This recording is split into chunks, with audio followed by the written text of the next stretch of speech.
Okay, everyone out there in YouTube land. It is I, Matt Yancik, the founder and head game master here at Manufactured Myth and Legerdemain, and I am also your humble host for Roleplayer with 1,000 Faces. Thank you very much for tuning in tonight. I've mentioned this in the last on shows for the last month or two. I don't know what's happening, but the channel's growing, and though I am not quite, I don't have red letter media numbers yet or Critical Role numbers. For me, I'm very happy with where I am. Oh, and hello there, Liam Thompson. Thank you very much and Neoseth, you're there in the chat too. It's good to see you folks.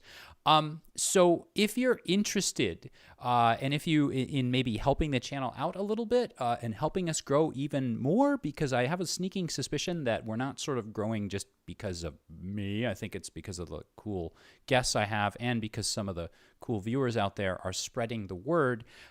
It would be great if you took a moment to maybe share one of our videos, or check us out on Discord or Facebook or Twitter. It would be wonderful if you did something like that, but I would never blame you if you decided not to. Not at all. Just your presence here is enough.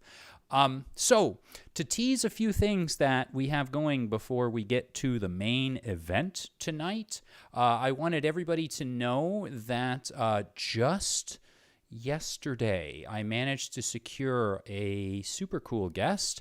Coming up on October 24th, that's Monday, October 24th, I have Ian Lemke, who is one of the creators of Changeling, The Dreaming, but that's not why he's going to be on. He's going to be talking about a new Kickstarter that he has going at this very moment called Nevermore, a role-playing game of American Gothic horror. And as someone who has grown up in New England, I am quite excited, and actually is kind of always loved, in a way, Gothic horror. I know that it's the classical stuff that from Poe and writers like that, but I've always kind of considered Stephen King to be a descendant of that, and he's a big guy in my book, so I'm excited to have him on the program. The other thing I wanted to announce, and I keep saying this, but and the moment is coming soon. Hopefully here at the end of the month, I'm going to have another episode of GMs in the Machine coming on. As some of you know, GMs in the Machine is kind of like a talk show, but it's also a show in which I sit down with a game master and talk to the game master about how they build a one-shot. But I don't just talk to them. We actually build it over a couple hours or so. So I haven't been able to get that program out recently, but I have I have two someones very special that have promised me to come on. I don't want to announce anything right now, but please keep your eyes peeled for the program. But my goodness, I'm just here throwing advertisements at you. You didn't come here for advertisements. This is free stuff on YouTube. You came here to pull the free stuff out of the internet and have it poured over your head. Tonight, I'm pretty excited to have someone whose Twitter feed, whose games, whose writing I've been following for quite a long time. Tonight, I have with me the creator of Those Dark Places, an industrial science fiction role-playing game. Jonathan Hicks is here, and we're going to be talking a little bit about the game. We're going to be talking a little bit about industrial science fiction, and I have no doubt that we're going to be talking a lot about our influences in our movies, as we kind of had to stop ourselves before the program. So without further ado, I would like to welcome Jonathan Hicks, all the way from across the pond, from one side of the Atlantic to the other. Welcome to the big program. Thank you very much, Matt. Thank you very much for having me on your show. It's fantastic to have you. I'm very excited. I know this has been a little bit of a long time coming, and so I just want to sort of jump right into this. So I know that, of course, you're a writer, you're an artist, you're a game designer. And of course, you've been doing this now, and I've been doing a little bit of research on you, and I can see that you have a lot of stuff. Like you have a long background with being creative, but does that background go all the way back to your childhood? Were you as creative and as sort of inventive as you are today back then? Yeah. I mean, I grew up with a lot of influences. Had three older brothers and an older sister. And they were interested in fantasy and science fiction and all the TV shows that were on at the time. So yeah, I grew up in I was bombarded by all these things like War of the Worlds when Jeff Wayne's War of the Worlds album came out, and then like, Planet of the Apes and Star Trek was on TV as well, and all these things were hitting me as a kid. And then I decided that I wanted to take part in that, and part of that was drawing. I think most children draw when they're young, and a lot of it, and what I ended up doing was writing. I enjoyed writing stories, and I've been creative for as long as I can remember. I've always wanted to build things a lot, and also being, I don't know, maybe it's an ego thing. I've always liked to show it off as well. But yeah, since I was a kid. You know, you say it's an ego thing, but isn't that really the truth with anything that someone creates that's sort of semi-permanent? I mean, really, like, you don't create something without, like, in a vacuum, without hoping that someone else is sort of looking at it. So I think that there has to be, I wouldn't say there's an ego. I would say there's like a confidence behind it, maybe. Perhaps. And yeah, you're probably right. But personally, because I suffer from a little bit of anxiety, so of course I see everything that I do as egotistical. So that's when I'm on Twitter, that's kind of faceless. I'm just literally just chatting about stuff that I enjoy. But when it comes to talking about my own work or advertising it, I do struggle a little bit because I'm thinking, well, who cares? The only person who cares is me. So yeah, I think personally, I look at it as, I've got to rein my ego in a little bit. But at the same time, I get excited about what I create, and I get excited about it, and I want to share it. And I suppose part of it is looking for approval from other people saying, actually, yeah, John, that's good. But another part of it is that I feel as though I've created something that I find exciting, and I want other people to be excited about it. I want them to be as excited as I am. And so yeah, that's me in a nutshell. I think I'm 80% anxiety and 20% ego.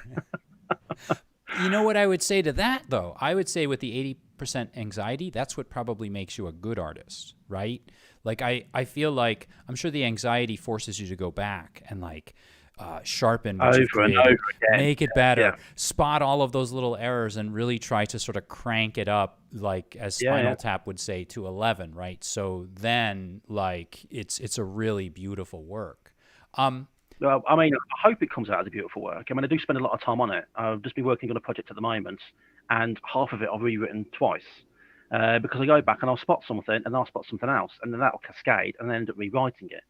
And I can't remember who said it. Somebody obviously more important than me said, a work of art is never finished, it's merely abandoned. And that's something I keep telling myself when I'm writing and or drawing. And I think at some point I've got to stop this. I've just submitted a new game to a publisher, and I'd finished it 3 months ago.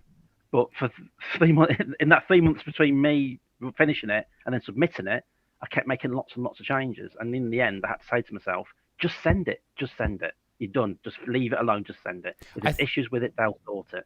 And it's a curse and a blessing, I suppose. Yeah, I think the curse side of it, and it's funny that you mention that because I see that in some of the students that I teach. So sometimes there's such perfectionists, they're afraid to either finish it or turn it over because they know that there's going to be something. And I think that it's actually, if you have sort of refined and been able to sort of develop this attitude of just sending it, I mean, I think that's a really healthy and productive way of approaching it. There's so many people out there probably watching right now, and I could say I'm definitely sometimes one of them. I'm almost afraid to send that work out because I don't feel that like it's ready or whatever. And I feel like part of being an artist is to finish a product and then, or not a product, finish a work and then get it out and then maybe let it be in your rear view mirror and go on to the next thing. So I mean, to me, that's wonderful. That's a wonderful attitude.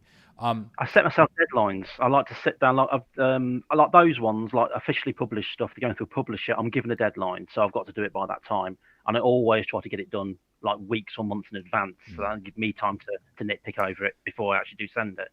But when I'm doing a personal project, like I did with Fireteam, like I've done with Cyber Streets at the moment, I set myself a deadline and then try to stick to that as best as I can. Otherwise, you will literally spend all your time focusing on that. You'll get annoyed with it, and then you get distracted by the next shiny thing. So yeah, that's the way. That's basically the way I work. I'll try to hyper focus. On Twitter, I do take the Mickey a little bit out of myself, saying, I've got 10 new ideas. I'm still working on this. Oh, what am I going to do?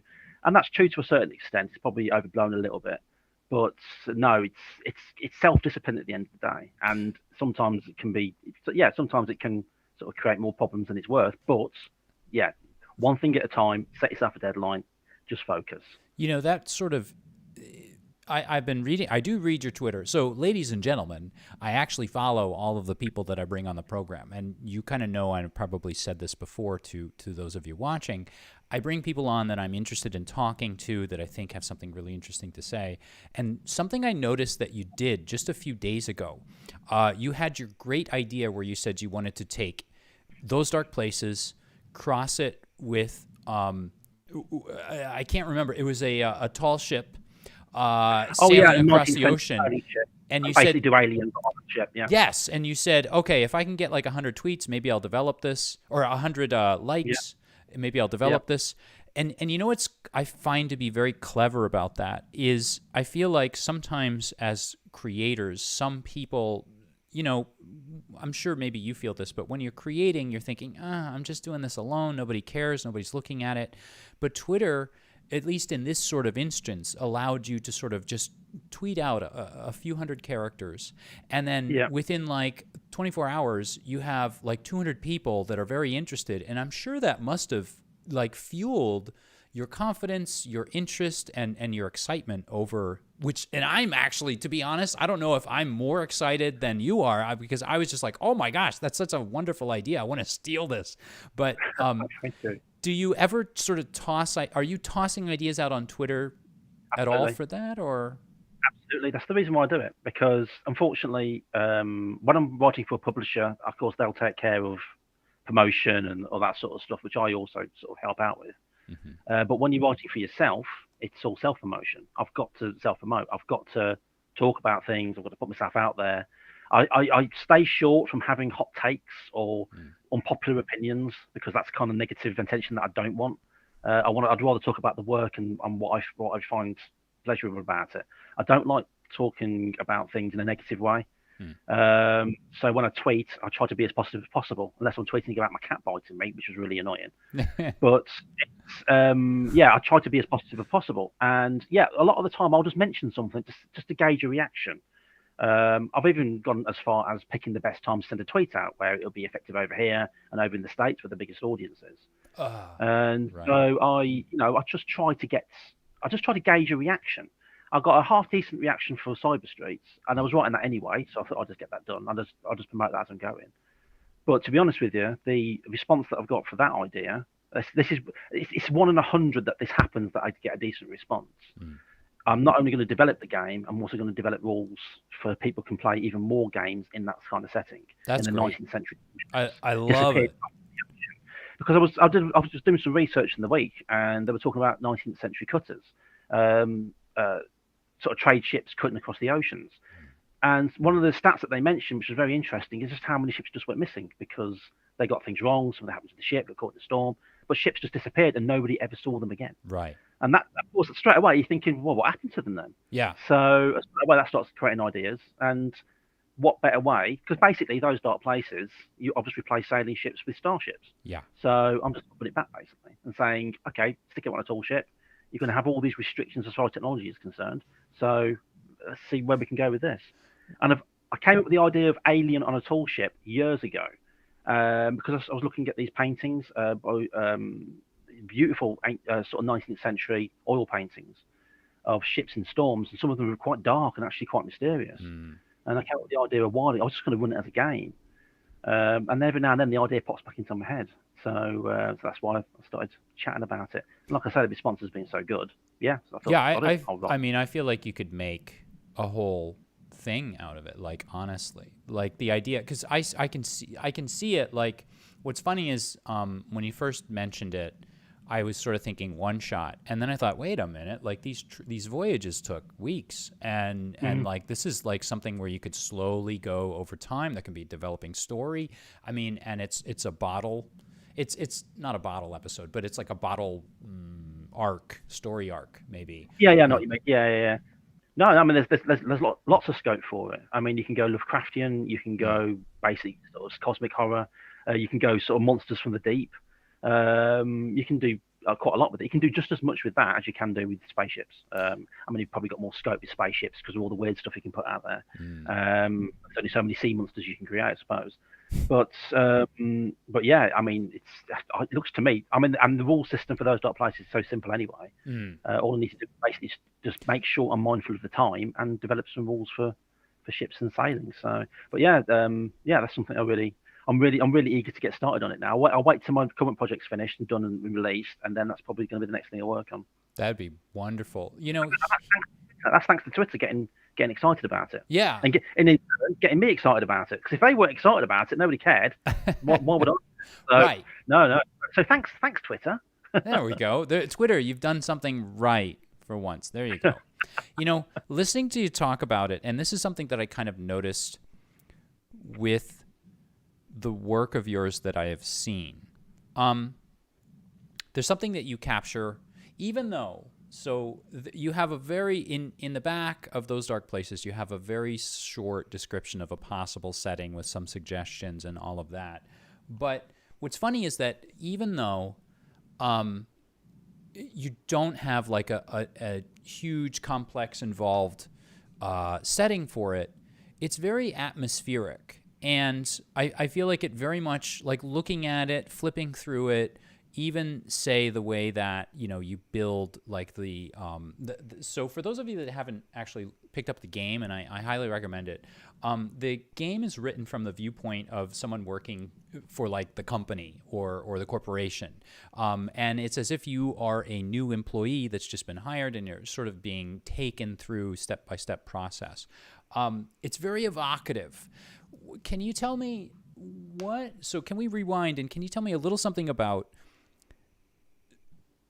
films, television, stories that were maybe caught you or maybe caused you to go off in this direction or influenced you within these ideas? I mean, the obvious influences are two films, and that was Alien and Outland. To be honest with you, Alien for the aesthetic and Outland for the story, for the idea of sort of, I mean, you get the corporate greed story in Alien, but it's a bit more pronounced and a bit more hands-on and in your face in Outland. And so those were the two driving forces. And when I first started writing those dark places, it was going to be a generic science fiction horror. So my influences were like The Thing and Event Horizon, you know, so weird stuff happening. And then I wrote it. It had a completely different rule system. I put it out for people to have a look at, and then promptly forgot about it because I wasn't getting much feedback. And again, we come back to, if other people aren't interested, then I lose interest. And then I went back to it a few years later and thought, this is just ridiculous, because I was trying to take into account rules for ships and equipment and technology of the future. And it seemed like I was so focused on what the world was about, or what the world is. I didn't focus on what I was trying to emulate or what I was trying to put across. And I was more, at that point as well, I was more interested in the storytelling side of role-playing games, more narrative games. So I stripped the rules right down to what it is now, single D6, dead simple, and then went for atmosphere. And I felt that's where I should have gone. There was other games out there that do the mechanics extremely well. I mean, you want to do a decent Alien game, all you need to do is buy Traveller. All you need to do is buy the Free Elegant Alien, which is a fantastic game. Even things like Death in Space and Mothership do it really, really well. But that's from the mechanical side of things. I was looking at it from more atmospheric kind of things. So yeah, that's what I went for. I wanted to go for an aesthetic, a feeling. I wanted to generate a feeling in somebody. So when they're reading it, they're getting the feeling of the setting. And yeah, that's basically what I was trying to do. At least that's what I hope I did. What is it about those settings then? Because what's interesting to me is when I was in my teens, and probably actually, I first saw Alien probably before I was 10. And when I saw Outland, I think that was probably a more difficult discovery, though I was very much into like reading Starlog and all of that, and I'd heard about it and I knew what it was. Great magazine. What was it about? Like, I remember wishing, like, I'm like, I wish the future were like this. I would love to live, even though it's a very dark future, there's something very attractive about it. What do you think, if you do find it attractive, or do you find it attractive? And if so, what is it about the atmosphere, perhaps, that you wanted to, why would you want to recreate it for games, or so that we could kind of play in that area? Well, if I had to choose a future to live in, it'd be Star Trek. Let's face it. But design-wise, emotionally, and aesthetically, it just appeals to me on a lot of levels. And I think I'm always interested in. Usually, when you watch shows like Star Wars, Star Trek, they've got technology or they've got their crew to help them. You know what I mean? They can put a call out across millions of light years, and then somebody will come along and say, "We're here to help." There'll be a big space battle. Everyone's happy. Brilliant. But with these things, I was drawn towards the isolation of it all. So if you watch something like Alien, it's the isolation. There's no help coming. There's nobody's going to come and help them. Nobody's going to come and save them. So it became more about them as people and how they handle it. And to me, that was much more. I found that much more sort of. How do you put it? Stimulating. I found that's how they handle. Like you watch The Thing, the 1982 John Carpenter classic. Even the original, the 52 Howard Hawks one. There's the sense of isolation. They're stuck there. There's no help coming. They have no idea what the hell is going on. How do you deal with this? Alien's the perfect example. Outland as well. Even though that place is filled with people, Sean Connery's on his own. He's doing it. Dr. Lazarus help him out. The Marshal's on his own. He can't do anything. He can't do anything else except face off with the bad guys with absolutely no help. Half of which don't like him anyway, and one of which is actually also actively trying to kill him. Right. You know what I mean? That sense of isolation and those kind of personal, I don't know, trials and tribulations that they go through and how they develop as characters, and that's what kind of attracts me to those. Also, they're designed beautifully. Alien is made by artists at the top of their game. Artwork, model makers. I mean, you had Carbon. You know what I mean? And did he also? So I know he worked on Alien. Did he work on who designed Outland? I'll be honest with you. As rude as bad as it is, I don't know. I know. I mean, at the time, most of the artists were people like Foss, Carbon, Sid Mead, and what have you. Yeah. I don't know, but I do know that some of the crew that worked on Outland, I think it was cinematographer, had also worked on Alien and what have you. That's why it's got that kind of similar feel to it. Right. They do, and that's probably why I love it so much. They have such a similar feel, and I know that, of course, Alien was Ridley Scott, and then for those of you that don't know, Outland was done by Peter Hyams, and Peter Hyams also went on later to make another film, which I kind of consider to be, even though there's a little bit of poetry in there, I consider also to be industrial science fiction. Is he made 2010, the very like right turn, very different atmosphere to 2001, and yet I feel like they still sort of go together. I think it is a worthy sequel, but it's made in a very, very different way. Because I think Hyams is one of those filmmakers, like James Cameron when he made Aliens. I kind of get the impression that they kind of realised, well, I'm not going to follow on from what he's already made, so I'm going to take what he's made and make it my own. Like when Villeneuve did 2049, Blade Runner 2049, and he basically took what made Blade Runner special and yet made his own film, which is why I love it so much. I don't want emulation. I don't want a pastiche of what came beforehand. You know, oh look, this was successful. Let's just make it this way. That's just lazy. They made it their own, and I mean, I've got to appreciate that. I've got to respect that. I think that's one of the things that, even though I don't like every film in the series, it's one of the things I like about the Alien series. I know that the third and the fourth are the third one is sort of coming in to be respected a little bit these days. And I know I do like it. Yeah, I like all four of them. But what I appreciate is that the two producers actually sat down and they said, look, we're not going to make the same film over and over and over again. And it is the same film in that it's a bunch of people trapped who are being killed by the alien. But there's different like thematic kind of there's a different thematic build to each one. You know, like the first one is like the 10 Little Indians, like very, very high pressure. The second one's like a nightmare roller coaster. The third one's like an angry prison film. And the fourth one is just like very wacky and sort of very imaginative. And even though it's not personally my cup of tea, I appreciate the fact that they brought someone in. And yet they're all kind of linked by this sort of this feel. I think there was a moment where the alien stopped being an icon and then just turned into a movie monster. And I think that happened in probably just after Alien 3.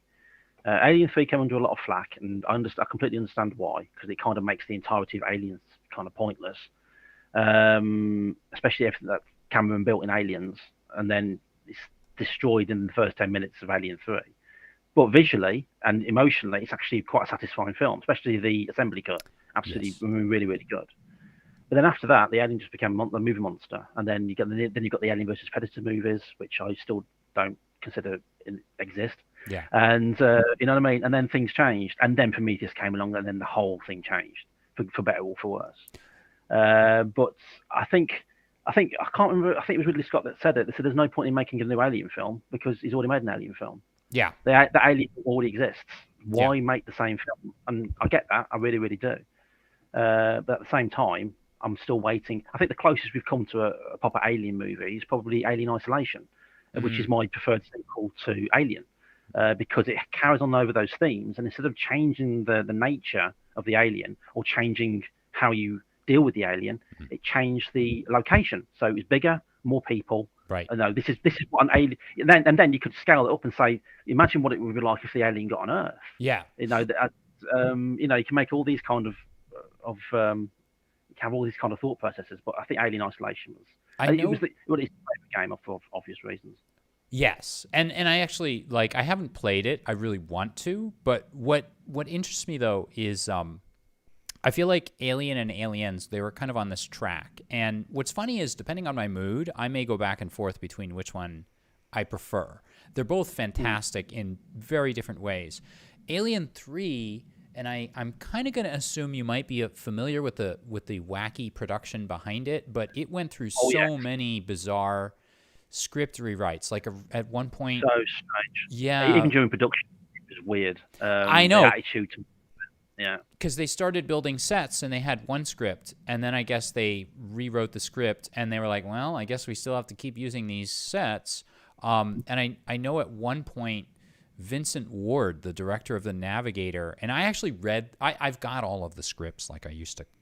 Yeah, same here, yeah. And the comic interpretations, yeah. Yes, so Vincent Ward wrote well, of course, there's a famous William Gibson script, but Vincent Ward wrote the script where the alien and Ripley land on a wooden planet that is run by monks, and they're feeding the planet into the engine to power it. Like, it's really bizarre. Like, and that's a film, actually, I think I would really like to see that.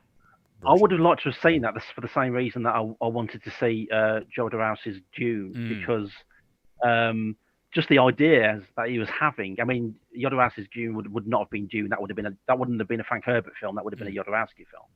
Yeah, for sure. And there were certain images in the Alien 3 treatment, which there was one image of a monk in a library, and the books were falling down from the height because the alien was up there. He was there with a candle. Just these ideas of the heads popping out the top of the wooden planet and looking around in space, and it's just like, this is bonkers. Yeah. But yeah, let's give it a shot. You never know what's going to take. And in the end, they went for a prison drama, which was good. Although it's difficult to tell sort of 40 bald blokes apart in the dark. That was another. But it was entertaining, and there was some really good stuff in there. Yeah. And you can see that David Fincher was going to go on to do some really good stuff. Like, it's whether you like it or not, it's at least a very beautiful looking. It's visually film. stunning, and he drags wonderful performances out of the actors. Yes, that's very well casted. Very good. Yeah, extremely well casted. Probably the best cast, other than the original movie. It's probably the best cast of any of the Alien films. I don't think I would. Yeah, I don't think I would argue with you on that. Yeah. Yeah. Special effects. I thought not the special effects. People seem to think they're CGI, but they're not. They were puppets. I thought they were actually pretty good. Some of the visuals didn't work. You can say that about every single Alien film. But special effects visually, I mean, the way it was designed, no, Yeah. excellent. Maybe the last 10 minutes was a little bit, okay, a little bit of fan worship. But other than that, no, excellent, excellent, excellent film. The assembly cut, especially. The I assembly know. cut makes more sense. I remember Yeah. the first time I saw that because like the one that I got, it was just back when I used to go to like conventions and they would take. I didn't have a Laserdisc player yet, but somebody took like a Laserdisc version of it. They transferred it to cassette, and then they took the crappy work print and they actually clipped out and inserted it into the Laserdisc version, so then you could kind of watch the whole thing. And I was just, it's interesting because the way that it was cut, and we could probably talk about film cutting all day, at least with me editing, but there were so many cuts where you never realize how important film editing can be for, I mean, you know it's important, but just a simple thing like at the very end of Alien where she says, or I'm sorry, Alien 3, where she says no very quickly and then jumps off. In the work print, they say, we can take it back and take it out. And there's actually like a 30-second pause where she's thinking about it. And it totally changes her character because before, like in the film version or in the theatrical version, she's just sort of forcing herself not to take it. But in the work print, you see a side of Ripley where she's actually like, you know what, maybe I could live and all I have to do is trade the alien back to Weyland Yutani and we'd be fine. Yeah. So it's a remarkable thing to see. And also as well, the entire sequence with Paul McGann's character sort of thinking that it's like it's a dragon, it's a second coming sort of thing. Yes. And spoiler alert. And I know for a 25-year-old, you're right. The internet you haven't seen it yet. Blew up. Oh my God, cancel him. But this entire scene where they are setting the trap for the alien, and then when you watch the theatrical version, it all goes wrong. There's a big explosion, so they carry on trying to trap it another way. The assembly cut, they catch it in there, and then Paul McGann's character, a bit duality, lets him out to get it out. And it totally changes the dynamic of the entire film, and it's good. It's a better film for it. So if you haven't seen it yet, Alien 3, the assembly cut is excellent. They probably don't have to watch it after our description of it. We've been so detailed. There we go. Actually, saved you a couple of dollars and 2.5 hours. That's right. Can you tell me how much do you think influence? How does watching films and sort of I can tell that you're the sort of person that has absorbed films probably in the same way that I have. How much of that influences your gaming? Like when you're sitting at the table and you're either running a game, playing a game, participating in someone else's game, do you feel like what is role-playing? How is role-playing different than watching a film? But what are some of the things maybe that you might carry over from film into role-playing, if that makes any sense? Yeah, it makes sense. Probably presentation and structure, story structure. When I was younger, I used to be with a friend of mine, hi Mark Newbold, and we used to make cassettes and Super 8 films. We used to make cassette dramas and Super 8 films, and we did it because we were both massively into Star Wars. We used to make Star Wars. This is the mid '80s. We used to make Star Wars stories on cassette. We called them. And we used to have all the special effects in the background, which we copy off the movies and the soundtracks from the LPs. And then we do our own little comedy ones as well. So they have this little comedy sketches and stuff. And of course, being teenagers, they were stupid and quite crude. And then we got into Super 8 films, and one of which is actually on YouTube, which he actually put on YouTube right now with the soundtrack, which I directed, called Teddians, because I wanted to make an Aliens. I wanted to make an Aliens homage, but of course we didn't have any aliens. But we did. You'll find a link in the description below, folks, as soon as I find it. And so I directed. It's only 3 minutes long, and it's a silent movie with a silly soundtrack, and. But yeah, he put it onto YouTube. We did loads of these, and so we were trying to teach ourselves about. And this is stuff that we taught ourselves by the art of books or the making of books of the movies at the time. Because remember, this is the mid '80s, so you didn't have the benefit of CD or DVD pictures. So all you had was the books, and we had all the making. I had the Book of Alien and all the making of the Star Wars stuff, and these little novels and personalized accounts and stuff. And we used to watch we called the documentaries off TV, the making of The Empire Strikes Back, the making of Star Wars, and we used to watch those back to back just to see how these things were done. and then we try it out ourselves. We made some very silly films, just messing around, and then we had this big plan to make a big Star Wars Super 8 film out in the set on Endor, which was basically just a local wood. Yeah. We even got into writing the scripts. I'd done the storyboards, and then we were going to build like the nose cone of an X-wing fighter. And then real life kicks in, and you have to, school ends, and you've got to find a job, and all that goes out the window. But I always was fascinated by the movie making, and if I hadn't gone into writing, gaming, I would have tried to get into movies, because I loved writing scripts. So, and the design of movies as well. I love my art of books. I've got plenty of art of books. Where you look at the original concept drawings and the ideas and the production paintings and all this sort of stuff. I mean, Ralph McQuarrie was an inspiration to me, along with Sid Mead and Carbon, all those guys. And absolutely adored it. So I tried to take the aesthetic, the kind of visual ideas, because I found when I'm writing a script, I have to describe in the script. So I'm not an accomplished artist. I only do it in my spare time. So when I'm trying to describe something, I have to write it out as a description to try and evoke not only what I'm trying to describe, of course, but also the atmosphere, how you feel about, how people feel about it, what you see, hear, and smell, and then that transposes straight over into role playing. Because of course, when you write an adventure, that's what you're also trying to put across as well. So there's probably a lot of similarities between movie making and what I take from movies, which I'm trying to put into my games. I do try to keep my games as open as possible. I did try to do a story-driven game with a game that I wrote for Against the Dark Master called Legacy of Blood, and that was there was different levels of success with that. It was a fun adventure to write, but I was trying to adhere to a story, and that's, I don't know. I'm looking back on it, it's probably not the best way to write an adventure, because you want people to have that freedom to go off what they want. Right. And it wasn't people. People weren't being railroaded, but at the same time. The story isn't about what you've created. The story is supposed to be about the characters that the players are playing. Right.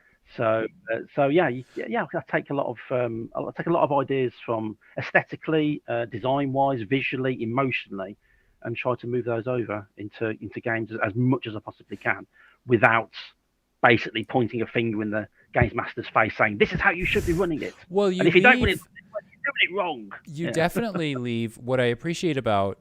And maybe it's a phase of my life, and again, I always go back and snoop and spy and stalk my interviewees.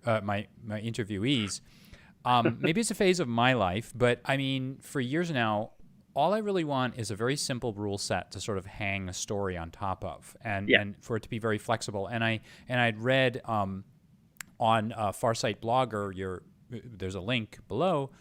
From an entry like 10 years ago. That's how far back I go, folks.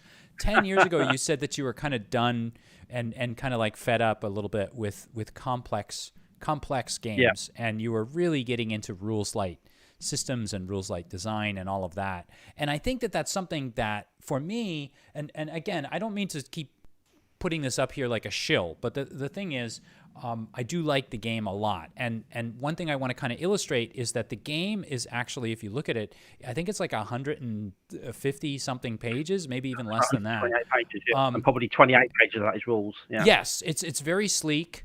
And like I was saying, it's atmospheric, so it kind of evokes the setting, but you give us just enough rules to get off and running, and the rules are not written in such a way that they're going to get in the way of the narrative, and they're sort of like open enough that they can kind of apply to a number of different situations. And that is something, to be honest, like my favorite system at the moment and for the last like 5 or 6 years has been Cypher System. And to me, stuff like what you've done here is exactly the way that I kind of want to go and what I want to see, like when I'm sitting down with my friends. What do you think then?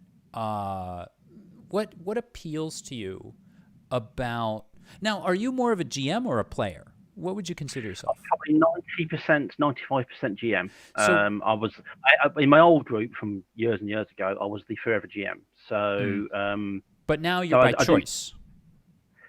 Yeah, absolutely. Oh yeah, no, I wasn't forced into the role. If I'd been given the choice, do you want to play or GM? I'll GM. 6 days a week and twice on Sundays. What is it about GMing then that appeals to you? What do you enjoy? What do you think makes a good GM? Oh, sorry, folks. I've stumped him. Okay, see you next week. I got to cut now. I don't want to embarrass or make uncomfortable. I'll speak to you at Christmas. No, I think what makes a good GM isn't what makes a good GM doesn't work universally. It works for that table. So if your players are of a like mind playing a similar game in a way that they enjoy and you enjoy, that's a good GM because you're entertaining the people at that table. Now that we've got online games, we've got more and more people putting out actual plays, which are, and I've taken part in quite a lot of them. I've run a few of them. In fact, I've run a lot of them. Yeah. And they're fun, and it's great, and it's great to get people involved, and it's great to be entertaining as well. But that's what I think. What makes a good GM is entertaining the immediate people that you're playing with. Everybody else enjoys it as well. That's just a bonus. But if the people at your table aren't enjoying the game for whatever reason, it doesn't mean you're a failure. It just means that you just need to try something else. Just ask the question, what's the problem? What's going on? How can I make this better? I mean, I've been doing this for, 40 years now? And 35 years, I've been mainly GMing. And I still don't feel that I'm bringing anything new to the table. Or I also don't feel that I don't think I'm a particularly good GM because I do tend to ramble a lot as I'm doing now. But my tables that I've gamed with, I've enjoyed it, and if those players have come back next time to carry on the story that you've created and that they're helping to tell, as far as I'm concerned, that makes you a successful GM. Yeah, I think I've watched a couple, so maybe I'll put a link to that later on as well. But I was pretty impressed to see that Jonathan came on and he actually ran his game. I found at least 2 or maybe 3 actual plays in which you've run it, and he's being modest now because the games, as I was saying, they're as atmospheric as the book that he had written. So setting that modesty aside though for a moment, can you tell me something? What do you think that maybe you might bring to the table that maybe that makes you a little bit different, or something you do well when you're running a game? I think I enjoy description. So when I'm imagining something, I'll get a specific picture in my head, and I'll go for the 3 main things: what you see, what you hear, what you smell. I'll start with what you see, then I go to what you hear, and then I go to what you smell. And sometimes the picture can be so vivid. Once I've finished describing that, I don't have to worry about describing it for the rest of the game. So I did a game not long ago called The Oaths of Helvender, using an excellent system by Scott Malthouse called In Darkest Warrens. Just a one-shot of a siege on a castle. And I described the setting, took 5 minutes. I described the castle, and then every now and then I topped it up with little descriptions during the battle, with blood flying, limbs, and different people screaming, the smell of burnt flesh, etc., etc. Just drop those in bit by bit, but in that initial description of a room or of a location or a starship or a corridor, as soon as you've nailed that and you've put that into the players' heads, you don't have to think about it again, because they're for the same reason you are. You've got to put a little bit of faith in the players. They're for the same reason you are, to express and to exercise their own imaginations. So as soon as you've given them that cue, that visual and sort of that central cue, that's all you need to do. And then you can just focus on just getting on with the story, asking what they're doing, playing the NPCs, that sort of stuff. I like to think that I can invoke a sense of atmosphere, which is, again, we go back to those dark places, which is exactly what I was trying to do with those dark places. I didn't want it to be walls of text. I didn't want it to say, these are the rules, this is the setting, and here's the scenario. That's, to me, that's anybody could do that. And that's kind of, I can't write that way. Not that I've read many games where people have read that way, have written that way, but I can't run a game that way or write a game that way. I've got to give some sort of emotional cue to grab someone's attention. I think I actually think that that's a really important point, and you bring something up. Like, of course, everybody's different.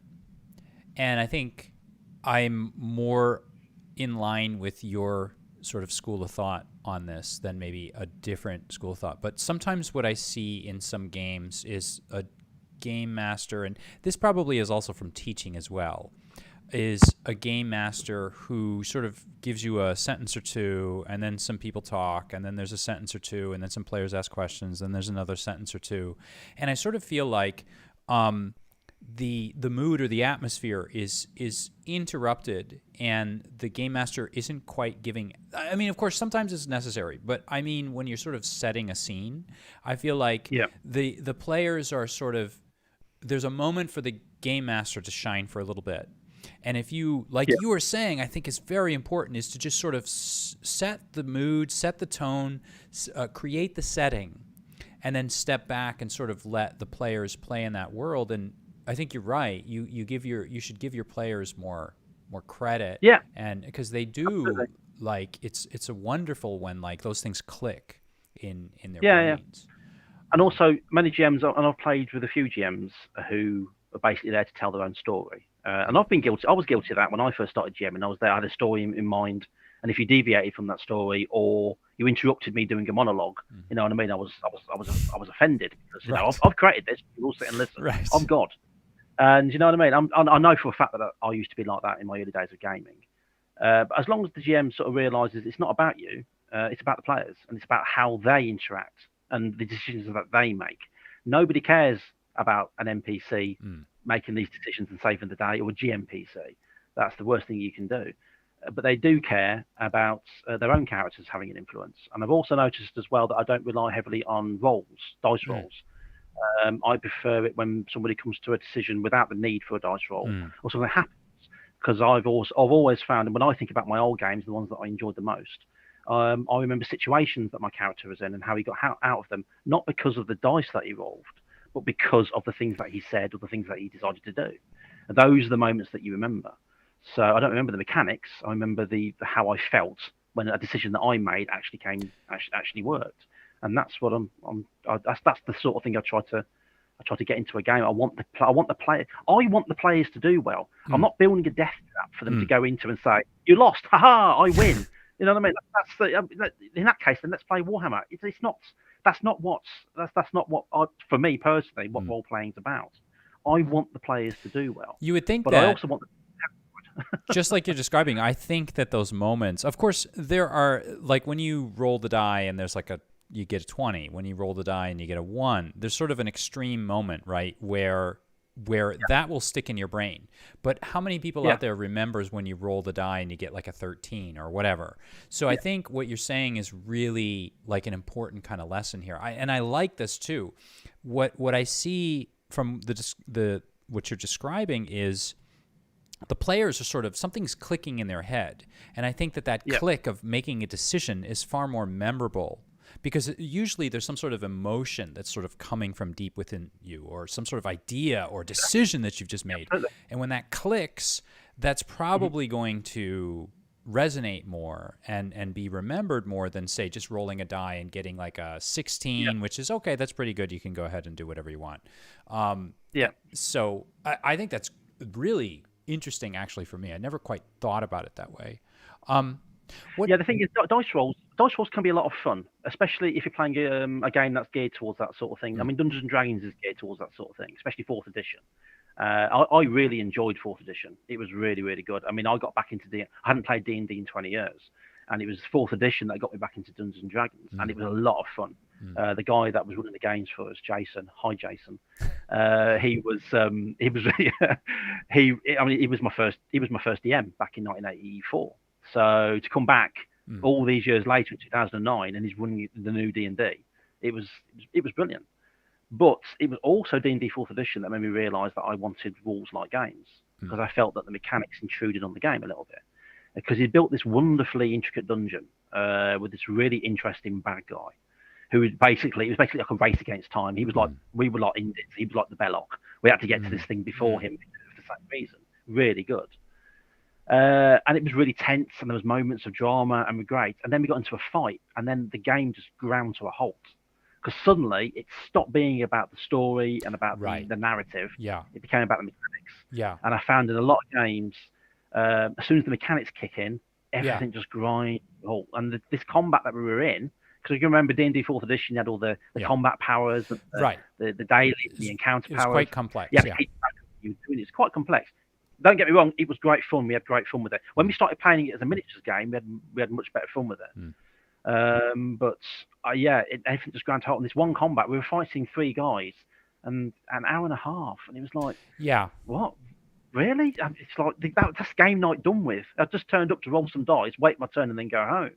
And then that's when I realised actually I started leaning then towards more rules like games, because it's a rules like game and do everything instinctively, and it doesn't take any time. You literally just roll a dice, not have to look at the table, and then go, this is what happened.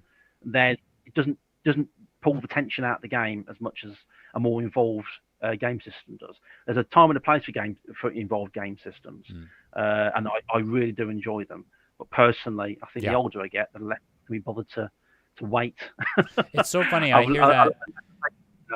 I hear that talking to people so many times, and I hear myself saying that so many times. The older I get, because just like what you were saying, like I often sometimes as a game master when I'm playing with my players, and of course it may be a question of me having cultivated the group of players that I'm with, and I'm with some of the players I've played with since high school, to be honest.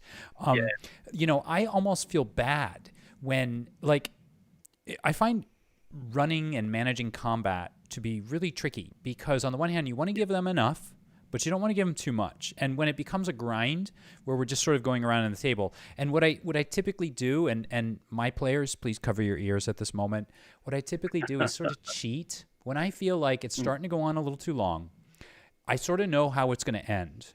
And I know that they're going to win, or the bad guys are going to win, or whatever. I will cheat it a little bit and just allow it to end, so that we can keep the narrative flow going versus, you know, just going on and on to some inevitable ending where when the ending of the fight is a inevitability, whether the players lose or they win, I just end it. There's no point in dragging it out. But it depends, I suppose, as well, on how much fun that they're having. Right. Because I remember a MERP game, and MERP is quite involved. Yeah. That's why I like the new Against the Dark Master, because it's kind of MERP, but a lot better, in my opinion. But I remember running a MERP game in the mid-90s, and they've got really involved with this final boss fight sort of thing. And I was at a point where I was thinking, well, he's obviously going to die. But so they're going to win, so let's just end it. But they were so involved with the moment, and there's different things that they wanted to do and things they wanted to try, and they're getting excited about it. No, that's the great thing about it. You can, especially when we do face-to-face gaming, if you can read, and here's another GM tip, if you can read the table, and face-to-face is best for that, you'll know exactly. If they're enjoying it, I'll let it play out. If they're not enjoying it, I'll go, I can see that, I'll end it now. Yeah. And then we can carry on with the story. But sometimes involved fights can be. It depends on what the players are there for at the table. Sometimes involved fights can be excellent. But now I'm more interested in the story these days and the narrative. And I'm not trying to make some sort of statement on how deep, emotionally involving role playing can be, even though it can be. Right. But at the same time, I think role playing and the role playing can sometimes be two different things, and sometimes the one can intrude on the other, depending on what the players are there for. Yeah. And if I make it clear at the beginning of the game, this is going to be rules like dead simple, then everybody knows and then we're all on the same page.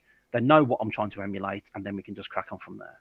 And I think that's really key. Like, I think what you struck upon there, I mean, I think reading the players is so important, because if you can understand your players, then you can kind of help, like, steer the game in whatever capacity you feel is appropriate as a game master, because some people have a little bit more control, or some people like to leave it up to the players. But and it's so true too, because there are some times when I planned out some sort of beats to be hopefully hit for the game, because I'm going for like an arc or something, like a more filmic or cinematic kind of approach. But then the players, for some reason, not for some reason, because I threw out a simple voice for an NPC, and they fall in love with this NPC, and they want to talk to the NPC for half an hour. And if I cut it and I say, oh, okay, let's just move on, I'm cutting their fun, and I'm cutting part of the sort of ad-libbed experience for them, Yep. like the lightning in a bottle that it just comes out, and then I have to, like, I think as a game master you have to know, just as you're saying, how to read the players and how to read what's appropriate for that moment. And sometimes it's appropriate to not give the players what they want. Sometimes it's appropriate to give them what they want, and sometimes there's some sort of blend in between. And sometimes you leave it up to the dice to sort of. Yeah, sometimes I've changed the arc of entire campaigns because of the way the players were reacting to the game. So I remember running we ran a Star Wars campaign for 7-8 years. Was it D6 or Final? It was the original. Okay. The original D6 right. campaign came out in '87. Mm-hmm. Yeah, we started our campaign in '88, the year after that, and went on for about 7 or 8 years. And there was one campaign one story arc which I ran for about 1.5 years.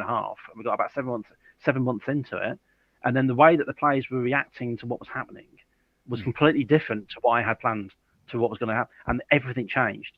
And it was brilliant because the players felt as though they were having an actual influence on what was happening in this sector of the galaxy, and that's absolutely fantastic. And it's wonderful when that happens, because you don't want to basically just be telling the players, okay, this is what happens next. Yeah. You want them to tell you what happens next. Yes. And as a GM, that can be fantastic, because that makes you run games by the seat of your pants. Now, I said earlier that I do get a bit of anxiety, and my mouth runs away with me sometimes because my brain's thinking of things and my mouth can't keep up.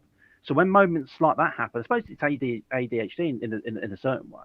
So when things like that happen, the players are getting excited, and it's making you think on the spot, by the seat of your pants, of new things. That's really, really satisfying. I mean, it does mean a shed load of note taking at the end of the session, but it is really satisfying, because then you're getting something out of it as well. Yeah. I mean, they get creative on the spot all the time, because they're making decisions as far as their characters. It's not often a GM gets that chance. Well, so grab them by the horns. Let me ask you about that then, because that segues nicely into what I wanted to ask you next. How do you prepare for the games that you're running? Are you like a real detail guy? Do you go in there and you plot and plan it all out, and then when the players hit it, then you start making it up on the fly, or do you sort of go in bare bones, or how do you approach? It's a combination of both, actually. I'll create all the background, so it's detailed, so that the players then get that feeling that there is some history to this. It's like when I did Oaths of Helvender last year, I was basically just going to be a siege on the castle. A bunch of nasty elves turn up, big siege on the castle, massive battle, lots of stupid fun. Brilliant. Everybody likes a castle siege or a castle battle. And I thought, that'd be great fun. And then I got carried away, and I created a whole background, not only to the castle, but to the people that live there, the gentry, the king, the history of the land. Loved it. And then I shared all this with the players. So it gave all them the background. But that background, as far as I'm concerned, that's just flavour. What is actually the meat is what is happening during the session. So when I create a game, I create a situation. I don't create a story. I try to create a situation. This is what's happening. These guys are doing this. These guys are doing this. This is where you are. What do you want to do? And then I can then react to their decisions. Because if I set stuff in stone, I think, if you go off this way, then this is going to happen. They're going to meet him, and then this is going to happen. This is going to explode. And then they go off that way, and then go, actually, we've changed our minds. Then what do I do? And it's like, I've given him a whole world to play in, and I'm not going to turn around and say, well, actually, no, you can't do that. Sorry. It's not like a computer game. You're not going to get to the end of there's an invisible wall that you can't go through. I've just given them an entire world to explore, and I'm hoping that they'll stick on this path that I've planned out. So, and if they don't, then I'll just have to go with it. So I develop situations. I try not to develop a story. I'll develop a background story, so the story so far, but the real story starts when the players get involved. It's interesting. It sounds like I was having a conversation with someone about this a couple weeks ago. It sounds there's some sort of adage out there or saying in which people memorize something so they can kind of forget it later and make it up. And it sounds like what you're doing is you're building kind of like this whole setting, this world, the situation, and then you just sort of allow the players to step into it And then from there, you're sort of looking at logical choices for the direction based on what you kind of know about the setting to maybe go in, Yeah. and based on the decisions of the players. I think that's fantastic, actually. I think that's a wonderful approach. Well, it's 100% based on the decisions of players, because at the end of the day, like I said earlier, the game isn't about me; it's about them, and I'm getting my satisfaction and my enjoyment of the game by seeing them going, let's try this, and then when it works, they're like, oh, that's amazing. I want them to do well. That makes me feel good about what I've created. I just want to entertain. When did you decide, though? Because here's an important sort of line to cross, right? So you just want to entertain. You've taken it up to the next level. So you can entertain every week at your table, but now you've been publishing, self-publishing. You've been being published by other publishers. You've been putting material out there. Was there a point where you said, "Man, I wanna I want other people to use this adventure, or I want other people to use this setting"? I know I went back again, and I'm stalking all of my interviewees, and I saw that. I was kind of surprised. I didn't know this, because maybe when I do an Amazon search, I'm just looking really quickly, and I just found the game. But then when I did a second Amazon search, and I actually dug a little deeper, Those Dark Places, was it released as a short story collection? Collection of 12 short stories, yeah. Was that around the time when you started, or was there some moment, like, when did you... No, that was well before. I was writing stories for the British Science Fiction Association, and I got published twice in 2004 That's right. and 2005. Yeah. And I was really happy about it. I mean, really happy about it. But then I realised that there were some luminaries who would be reading those stories. At the time, Arthur C. Clarke was the president. Oh, wow, that is big. So I don't know if they read those stories. Right. I'd like to think they did. So I'm sat there and I'm thinking, oh my God, these very, very important writers who are icons to me, who are still icons to me, people that I admire and that I've looked up to. Some of them I've met and I've shook their hands and just sweated like an idiot. And you know what I mean? It's just like, these people have been reading my stories. And that set off in me a panic, which I didn't get over for 10 years. And I didn't write again. And which is stupid, let's face it. But unfortunately, that's just the mental state that I was in at the time. And then I met my wife, Lisa, and she was reading some of my old stuff, and she was saying, "This is just fantastic. This should be published. This should be out." I went, "No, I'm not doing that." And then she saw an advert for Lulu publishing online, and she said, "Let's just try this." So I thought, "I'll give it a go. Oh, I'll try." So I put them all together, edited them myself. I had an editor friend look over them, and then I just put the book out, and it went out. A few people read it. People enjoyed it, but I always liked the title. I always liked the title, Those Dark Places. It's a quote out of one of the stories in the book. And then, so when I was going to design the game in 2009, 2010, when I first started thinking about it, that was my working title, was Those Dark Places.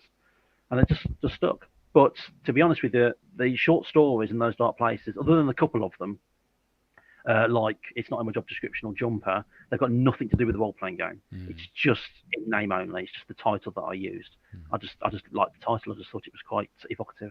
So putting out the original version of Those Dark Places, did that kind of like relight the fire for you? Did you start sort of putting stuff out there again, or when did you? No, I didn't. I put out the short stories and then I panicked again. Because I put the short stories out. I thought, that's fine. I'll just forget about it. It's done. It's out. It's done. And but I couldn't forget about it. It always sat there back in my mind. And in the end, I just decided just to ignore it and try different things. And then I started games design in about, like I say, 2009. But I was just playing with it. I was just messing about, seeing what I could do. And I was getting really involved with game mechanics, like really detailed game mechanics. Using D12s, because D12s, as we all know, is the best dice in the world. And I don't make the rules. It just is. So yeah, playing around with those and sort of just messing around. And then it got to about 2016, and Arian Games had put out the Advanced Fighting Fantasy role-playing game, and it was Fighting Fantasy that got me into the hobby in 1983. Fighting Fantasy game books. I got into the hobby in 83, reading game books, then started role-playing in 84 your basic D&D. And I thought, this looks really good. And it was good. I bought the book and it was enjoyable. It sort of brought back all these old feelings about how I used to be creative when I was a kid and how I used to write my own game books, or I used to very carefully copy Ian McCaig and Russ Nicholson drawings out the page of the book because they were my heroes. And so I just sent an email. I wrote an adventure called The Floating Dungeon of Varric's Lure, and I sent it off to Arian Games. And a week later, he went, "Yeah, we'll publish that." Oh, wow. I'm sorry. Right. I was like, okay. I goes, "What? What do we do about artwork?" And I had all these silly drawings. I was messing about with drawings. Yeah. So I sent these drawings over and said, "Well, you could use these." And he went, "Yeah, we'll use them. That's great." Oh, wow. So he published it, and it did well. So I wrote another one, and I wrote another one.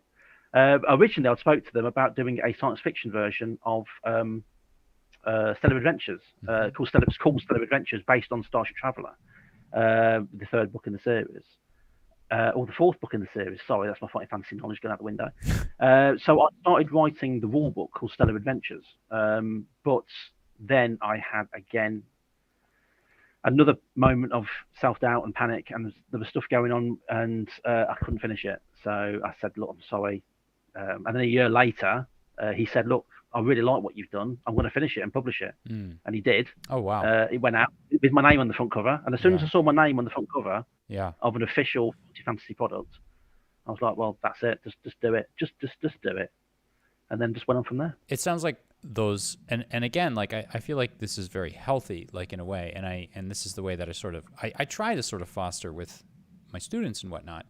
Like sometimes your eyes are bigger than your mouth, and you want to like consume something immense, but I feel like sometimes those small steps and those smaller sort of ideas can sort of there's stepping stones that lead you down like a path of things that you otherwise wouldn't maybe have been able to do. I think that's fantastic. Is there something you think that you bring? So I know that this is and here we go again. I'm putting the book up. This is industrial. And I know you don't mind. Yeah, I'll just let me just put it over my face. This is industrial science fiction, which, to my knowledge, hasn't really been well. Why don't you tell me, what do you think you bring to role-playing games? So we talked about maybe what you bring as a game master, but as like a creator and a designer, what do you think you're bringing to games? As far as rules are concerned, I'm bringing simplicity, but that's nothing new. Everybody's done that a few times. I've got loads of games on my shelves behind me where simplicity is the key, and that's what makes for a good game for me anyway at the moment. But I think what I wanted to bring was a sense of I won't say reality because that's a little bit self-aggrandizing. Verisimilitude. Sometimes some kind of internal consistency to a setting. So I wanted to basically create a setting that people can envision, that they can relate to, and that is easy to emulate. I mean, in the opening introduction of the book, the first thing I talk about is the first time I see Alien. Yeah. And then my love of Outland and things like Sonic Running and Moon and all these different films. And so as soon as you start talking about the stuff that you love and that you influence, just straight away, there's your visual cue. People look at the game and now and think, okay, knackered old starships, clunky CRT monitors. I even explain all this in the introduction. What is it I'm trying to do?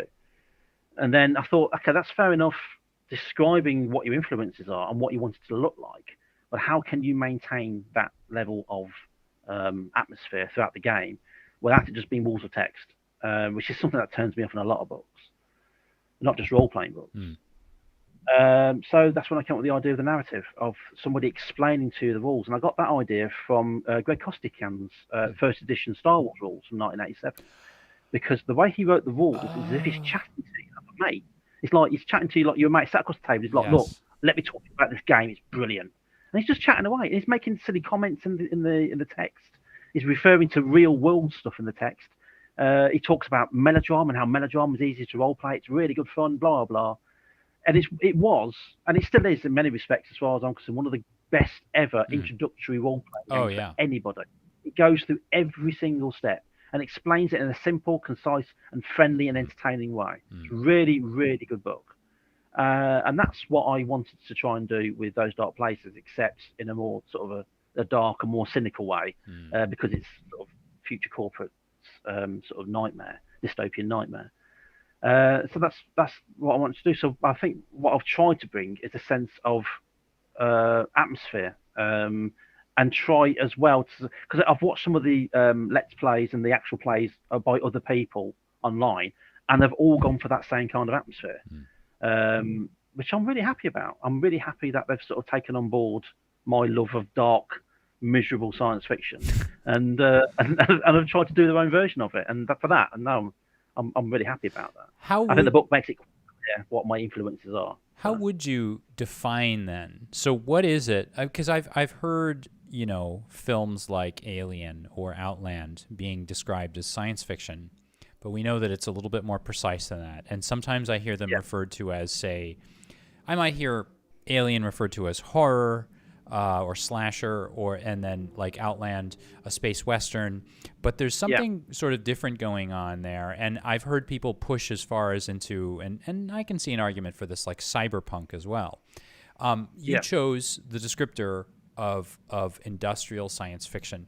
What to you do Alien and Outland, how would you describe that genre of film? It's basically, I mean, aesthetically, you've got this kind of really clunky, nasty, dark, sort of like working on an oil rig or you know, in a steel factory kind of feel to it. And it's basically blue collar work. Basically, a lot of the time when you watch science fiction, especially things like Star Trek and even Star Wars in some respects, it's about the people on the upper echelons who are influencing what's happening. Right. And one of the things I tried to do when I wrote the short stories of Those Dark Places was concentrate more on the little person. Yeah. On the poor little bug who was in the background, sort of, I don't know, like Lister and Rimmer in Red Dwarf. Yes. The poor sods in the bowels of the ship doing the crappy work. And the Rosencrantz and Guildenstern of the science fiction universe. You know what I mean? So people who basically are having these horrible experiences or things are happening to them, but they're not changing the galaxy. You know what I mean? They're not. They're not toppling empires or destroying galactic overlords. They're basically just trying to get by and survive. They're just, they're just the guys on the warehouse floor just wanting to get by, and they're being thrust into these extraordinary situations and circumstances that they can barely comprehend. And I think that makes for a very compelling story. And the actual industrial side of it is not just the aesthetic and the visuals and that sort of stuff, but also the corporate side of it. This is a very industrial future. And you, as a person, are just one of the moving parts of the machine. And if you break, then you're replaceable. So, there's something quite nihilistic about that. But also, in some respects, there's something entertaining about it as well. So, especially from a player's point of view, it's basically trying to get through a game and not go mad or die. But it's basically every Call of Cthulhu game rolled up with a very simple dice mechanic.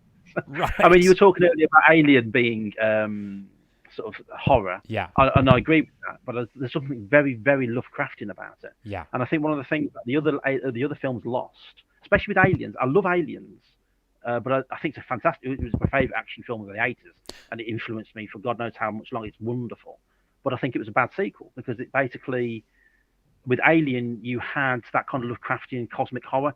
If you think about Alien, it wasn't just about the creature, it was about what the creature represented. You couldn't understand that ship it was on, that cavern that the eggs were in, the mist that covered the eggs, the thing that attached to his face. It burst out of its chest, it grew up in the matter of hours, it slaughtered the crew. It's obviously intelligent because it got into the lifeboat. Right. Sorry, spoiler alert.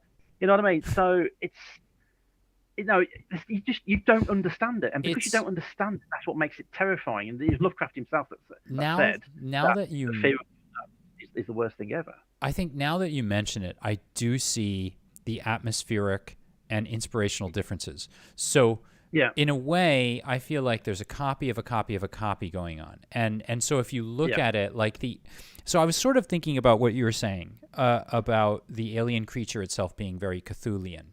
And of course, I think we have to credit H.R. Giger with that, right? Because he's the one that creates 100%. This completely, and maybe Ridley Scott sees these, because I remember like the original title was like the Star Beast or something, and they did in these very traditional looking, like kind of silly relatively speaking, monsters, but they see Giger's stuff. And so I think that it's pretty obvious that Ridley Scott ran with that, and he kept the alien in the dark, so that it was even more like complex and unimaginable, like very like Cthulhu monsters. Like they'll say, oh, well, Cthulhu is very, very scary, but if you ever looked at him, you would go completely insane, so I'm not going to describe him or whatever.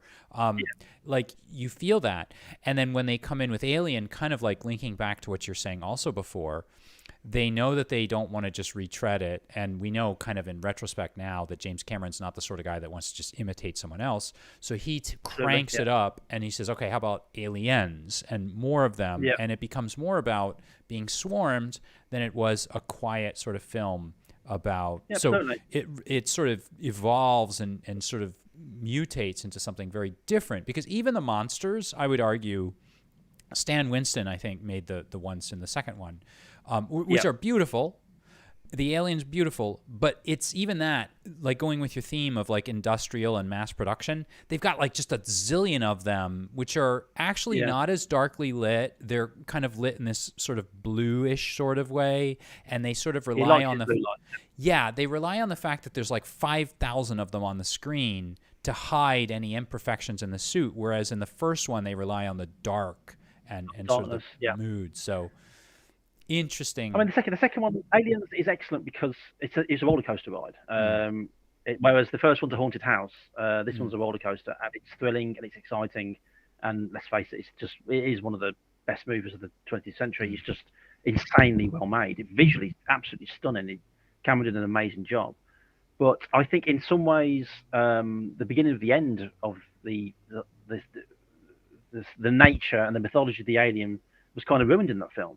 Because, like I was saying about the original movie, you didn't know anything about the alien, what it was doing, and it has this really weird kind of sensual, sexual look to it. Yes, and it was for sure. Organic, and it makes you feel really uncomfortable. Yes. But in this, it was just monsters with a big queen, and as soon as even in the special edition, when they started making the analogy between an beehive or an ant's nest, to the Hudson got it wrong, so did I, bloody hell.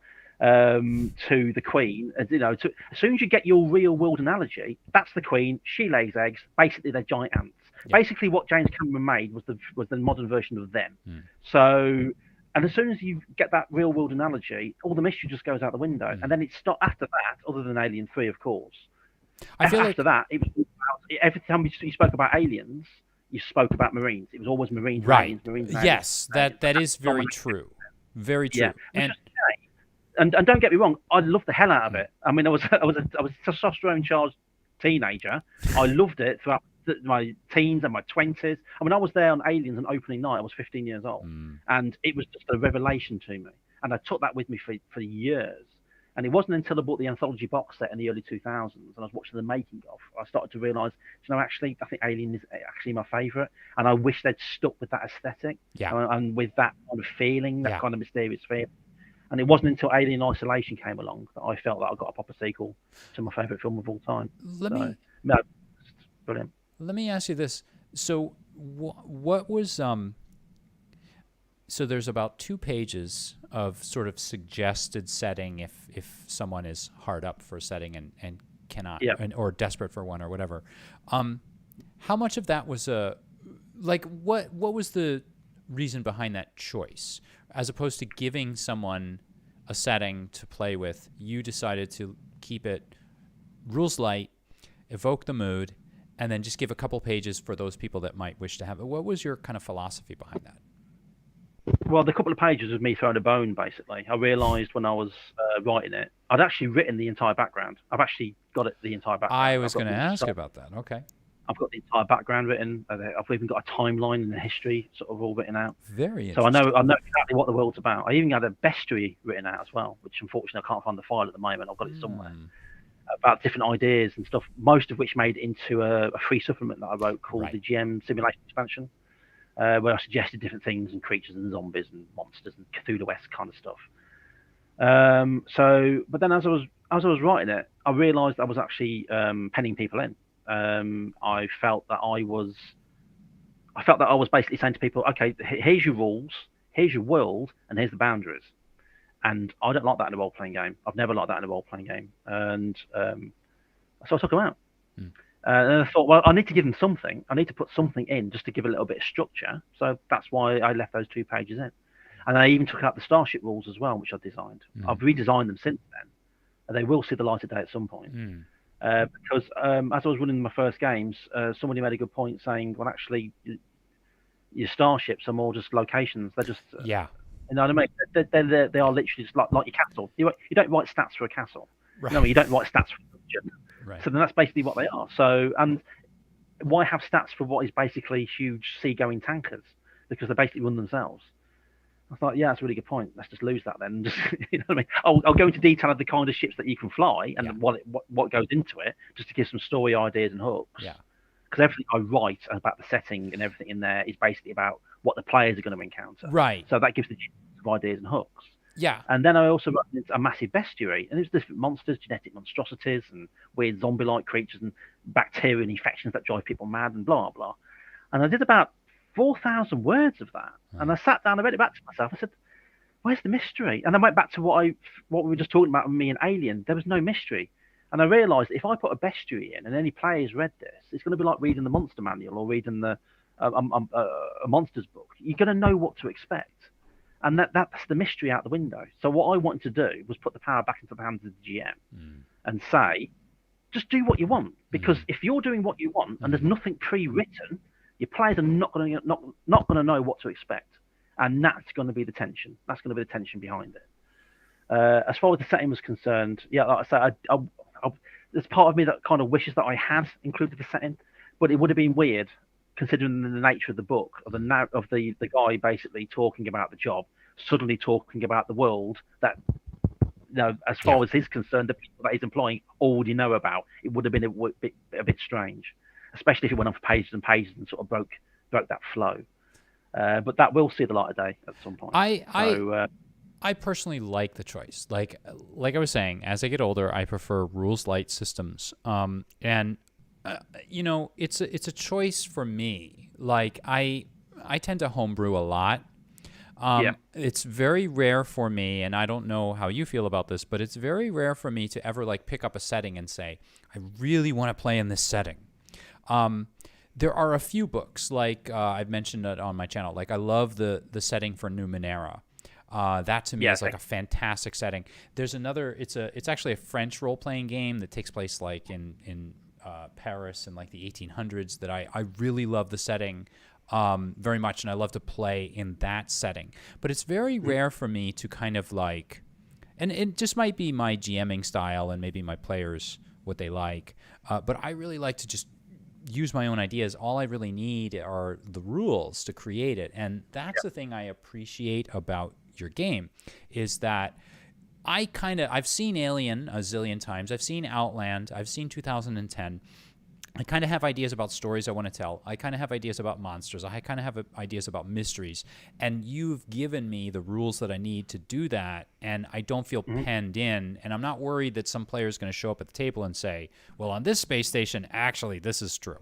Because it's all kind of up to me. So I would love it if they were released as like a separate, like, you know, additional like module or something, so I'd have the option. And I always love mining for ideas, but I think for me it's a smart choice, because I mean, like I said, it's a rules light system. It's very small. It's easy to sort of get into and get up and running, just, you know, in less than like half an hour. You can be running the game, and I love that.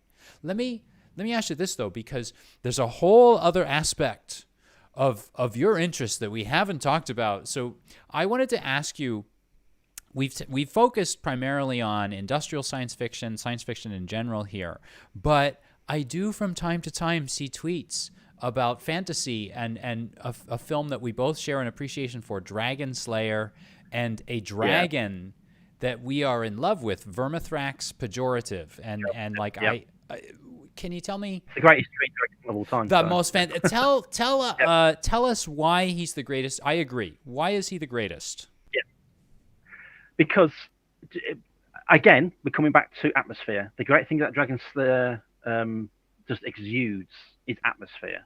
It's beautifully shot. It's beautifully played. It's exceptionally well written, and it's great. You wouldn't believe it was a Disney film, and well, a Disney film of its time, I should say.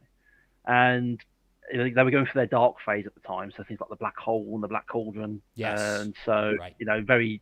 Black Cauldron is very dark. It's extremely good. I've enjoyed the books that I only read them recently, the books that it was based on. But the Black Hole was very dark, especially Maximilian, especially the weird end. That was very bizarre.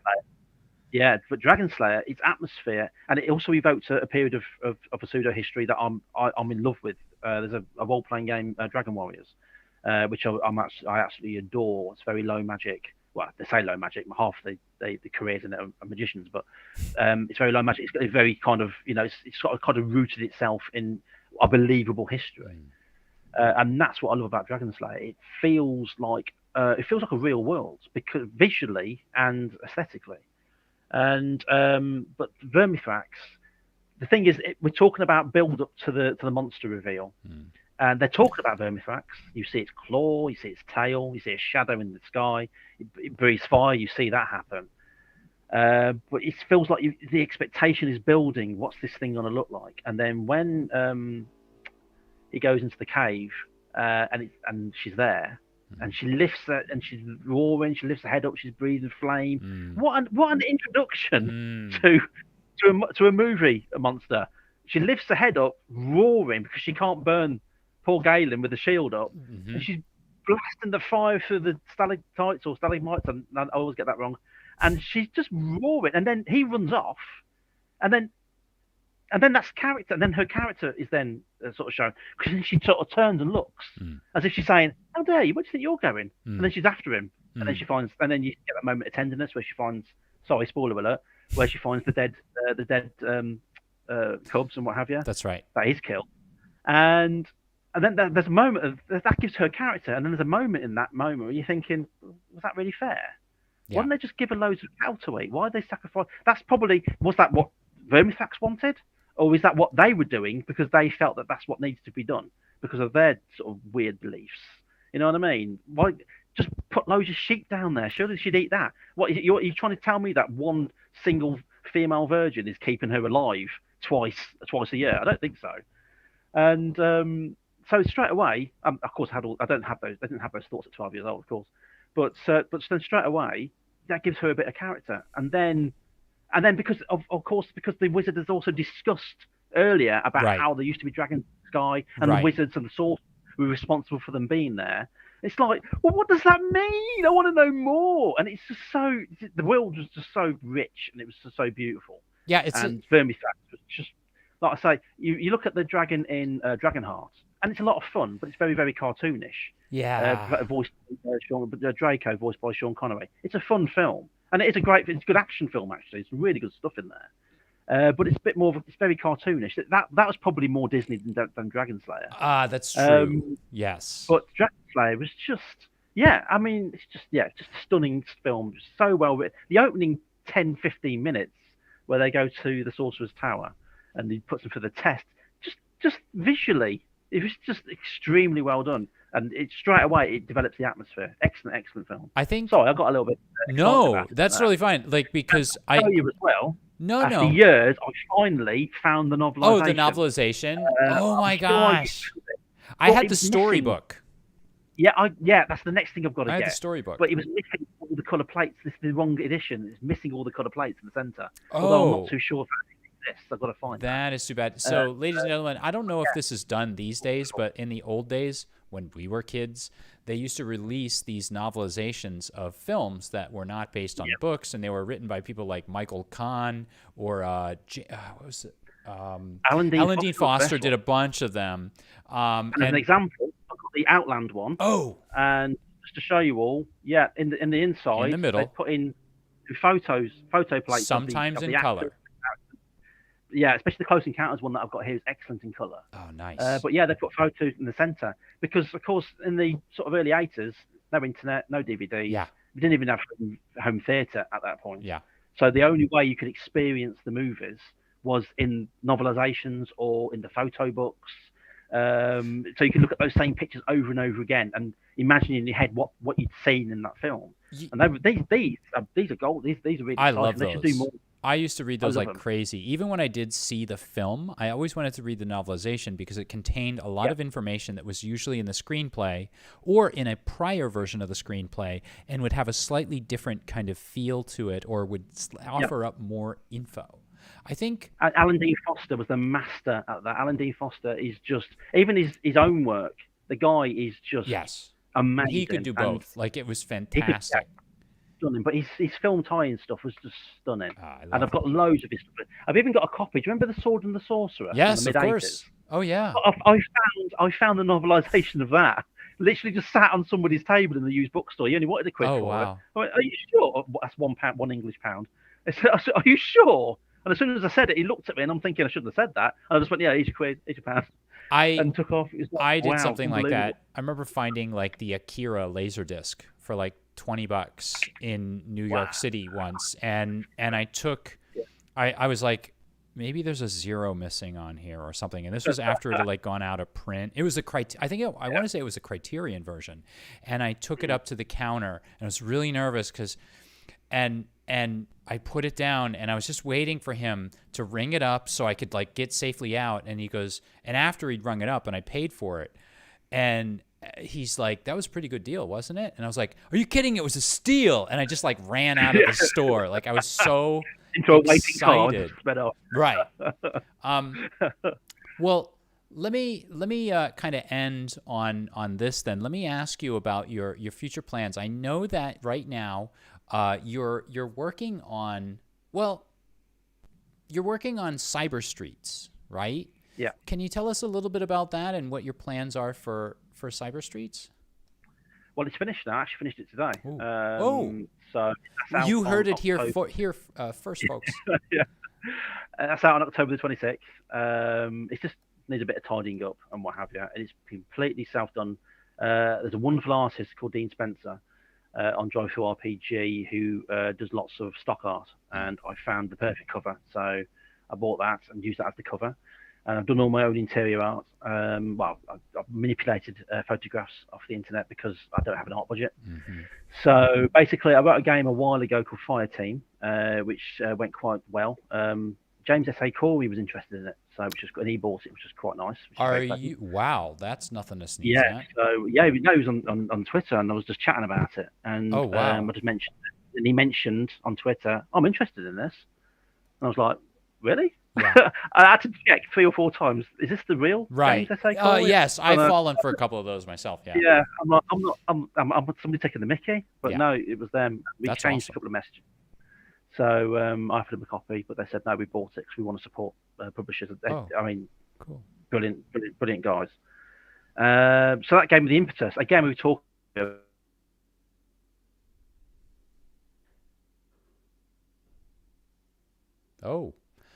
I'm not sure if we've just had. We've been giving him the drive to carry on. Made me sort of push on to do more stuff. Can you still hear me? Yeah, there was a little pause there. You were about to say something. Yeah, so maybe if you want to rewind about 15 seconds. Yeah. We were talking earlier about you being given the drive to sort of push forward with projects. And Twitter has done that for me with this idea for the alien toolship thing. But that's what I got from that interaction. Just one simple tweet from a well-regarded authors with one of the greatest ever TV shows ever made, because The Expanse is just brilliant. I agree, though. Basically, yes. Yeah, it is. It's excellent. I loved it from day one. I loved the books. So I'm actually now a lie a little bit. I've read the first 3 books and then just carried on with the TV show. I've got to read the rest of the books. It's all right. So anyway, we have to pace ourselves, and you're busy creating stuff, so I'm very busy. It's easier to consume it on the TV than it is in a book. Right, that's true. So that gave me the push that I needed. So I started writing a expansion called Invasion, and then things started happening in the Ukraine, and it felt a little bit too on the nose. Yeah. So I put hold on that. So I started working on other stuff using the High Five system, which is something I developed for Fire Team. Mm-hmm. Very, very simple dice pool system. And again, coming back to Rules Light, I wanted something fast and light and exciting. And then I found some old work on Cyber Streets, which I was writing a long time ago. And I thought I'd just adapt that. It was originally a cyberpunk game. and then I thought there's enough cyberpunk stuff out there. Yeah. So I want to keep cybernetics and that sort of thing. Yeah. But I want to make it a bit different. So you basically playing cops. So you're actually investigating street crime. So I started watching a TV show called Total Recall 2079. Yeah, that's an oldie. Interesting. I didn't even know it existed. Yeah, I know a lot of. Yeah, I was looking for. It's an I was odd sort of thing. Blade Runner television show, because I was seeing what news something was going to happen. Yeah. And that's one of the first things that came up. And I thought, but it's Total Recall. But when you watch it, it's more Blade Runner than it is Total Recall. Yeah. And I kind of liked the police procedural sort of format to it. Yeah. It's actually quite an enjoyable show. Actually, I'd recommend it. You can see there was no budget, but what they did with what they had was very good. And so yeah, that kind of made me start thinking. I'm thinking, yeah, let's play cops and robbers in a cyberpunk setting. But nowhere in the book do I refer to the term cyberpunk. I don't use the word punk. I've noticed that. I called it future noir because to try and stand out that a little works. bit. No, I think that totally works. I sort of feel like yeah, cyberpunk has just become the term has just become like a catch-all, and I feel like it's just been blurred at this point, and I think it's time to sort of start focusing on do something different. Yeah, and also as well, there's no way I'm going to be able to match what Mike Pondsmith did. I mean, Cyberpunk, especially, excuse me, I do apologise, especially Cyberpunk 2020, which to me is one of my sort of classic marks. Yes. Of role play. Not just for the game and the setting, but the quality of writing in the book. Yes. I mean, Mike Pondsmith was absolutely genius when it came to that. Talk about putting you into the atmosphere, like the way that thing is written with like the advertisements and the interviews with like Johnny Silverhand and other characters like that really like knits you in. The Source book is a work of genius. I think it's just wonderful. It is like reading a travel book. It's just wonderful. It's so well realised. So I thought there's no way I'm going to try and compete with that. So I thought I'll just try something a bit different. And I'll do the stuff that I enjoy from that kind of science fiction. So yeah, police procedural. So I've even introduced a system where you can you get dice rolls for leads and dice rolls for if what you've done during the investigation gets you a successful conviction or not. But you also, because everything's run by the corporations, even the police are funded by the corporations. So when you're doing your investigation, you don't want to be upsetting your corporate paymasters. So they've got all that element to it. And then I came up with the idea of the simulacrums, which were engineered people to do all the menial work. And then we use as a political scapegoat. Because I lean quite heavily into sort of social democrats policies, and I'm kind of a lefty liberal. And I don't usually put my politics into a game, but when I was writing this, I thought, nah, sod it. So it's very sort of, anti-corporation and sort of all this sort of stuff. It's a dystopian future, which you're trying to basically exist in. And basically, simulacrums are basically replicants. It was my own personal idea of Blade Runner. But I tell you what, I was playing a lot was About Us, where you don't know in your, the computer game About Us with the little spaceman running around. Yes. And you've got to figure out who the imposter is. Right. And I kind of tried to transpose that over into Cyber Streets. Oh, cool. So it's an element of the game. It's not part of the game. It's an element of the game. So simulacrums are illegal, completely illegal. And they're not even considered human. So they're just basically hunted down and killed. That's it. And so a lot of them are just trying to hide. Some of them don't even know that they're simulacrums. So when you're playing your game, one of the other players could be a simulacrum. So what does that make you? Does that make you if within the game itself, the other players? Yeah, and then you find out that one of the players that you've been playing with for 20 games is actually simulacrum. You've developed this bond of friendship. Yeah. What are you going to do? You're going to shoot their head. You're going to hand them in. Yeah. You're going to help them. Then what does that make you? That makes you a criminal yourself because you're aiding and abetting a simulacrum. So yeah, and one of the ideas that I came up with is that before game starts, one player can come to you and say, I want to play a simulacrum, and then they can either play them in secret, or the rest of the team can know about it, and that's part of the story, them sort of trying to do their work whilst hiding a simulacrum in their midst. And I said, one thing you could do is if another player comes to you and say, I want to play a simulacrum, you just tell them, I'm sorry, the position's already been filled. You don't actually tell them who they are. Ooh. And then when the game starts, one person there looking around thinking, which one of you is the imposter? That's nice. So yeah, little elements like that. I wanted to do something different. I wanted to do something very different. I was excited about the Blade Runner role-playing game coming out. Oh yeah, that looks very cool. It looks really good, but I don't know how they're handling that sort of thing. So I'm very curious to see. Yeah. Yeah. So, Well, and then you got your normal stuff, like you got your street gangs, and then you got your crime bosses, and you can do normal cyberpunky stuff if you want to. But the game is based around the high-five system. It's fast action, quick dice rolls. It's basically a combat game. You've got 3 stats: combat, command, and control. That's it. So combat for fighting, command for interpersonal, and control for your physical and mental ability. So it's very, very, very simple. It's like 8 pages of rules, and the rest. Oh, that's great. I love it. So, and background and history and optional rules and all sorts of stuff. Cool. So yeah, that's absolutely sick. So hopefully, hopefully that'll do well. I will be putting links to all of that and to Dalian. Maybe when I get the name of that film you made, Tedalian, in the description below. Tedians. So Teddians. Okay. Yeah. Oh, Tedians. good. Now I can. All right. Now I really can find the link. Because, like I said, we didn't have access to aliens, but we did have access to a lot of stuffed teddy bears. So that was you'll have to watch it. It's completely ridiculous, but yeah, a lot of fun. Well, Jonathan, thank you so much for your time. You've been very generous. I do appreciate it. And he's also been very patient. I've been bugging Jonathan about this for a few months now, and eventually he decided, okay, well, I think I'm ready to come on, and he did, and the channel is much better for it.